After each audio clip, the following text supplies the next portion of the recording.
సంవత్సరాలుగా సోదరుడు మహమ్మద్ నసీం ఆధ్వర్యంలో ఆల్ ఇండియా క్రాఫ్ట్ బజార్ మన విశాఖ నగరంలో, ముఖ్యంగా విశాఖ తూర్పు నియోజకవర్గంలో గతంలో మన అప్పుగరిలో ఉన్న కమ్యూనిటీ హాల్లో పెట్టేవారు. ఇప్పుడు అది ఖాళీ లేకపోవటం వలన ఈరోజు కనకచెట్టు పోలమాంబాలయం కళ్యాణ మండపం పక్కన ఖాళీ ప్లేస్లో ఈ అఖిల భారత ఆల్ ఇండియా క్రాఫ్ట్ బజార్ ఏర్పాటు చేయడం జరిగింది. దీంట్లో ముఖ్యంగా అన్ని హస్తకళలు, చేనేత, వస్త్ర ప్రదర్శన మరియు అమ్మకం ఈ క్రాఫ్ట్ బజార్లో జరుగుతుంది.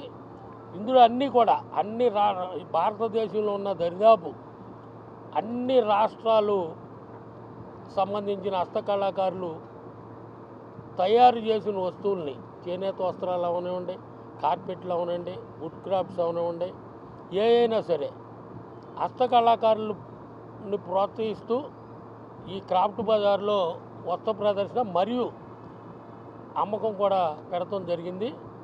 దయచేసి విశాఖ నగర ప్రజలందరూ కూడా ఈ ఎగ్జిబిషన్కి వచ్చి మనం ఆ వస్తువులను కొనుగోలు చేసినట్లయితే మన హస్తకళాకారులను కూడా ప్రోత్సహించినట్లు అవుతుంది. అదే రకంగా బయట బజార్లో కన్నా కూడా సరసమైన ధరల్లో ఈ క్రాఫ్ట్ బజార్లో అన్ని వస్తువులు దొరుకుతాయి.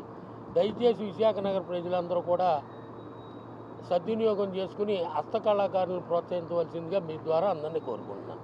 ఈ కార్యక్రమంలో మన గంటల శ్రీనిబాబు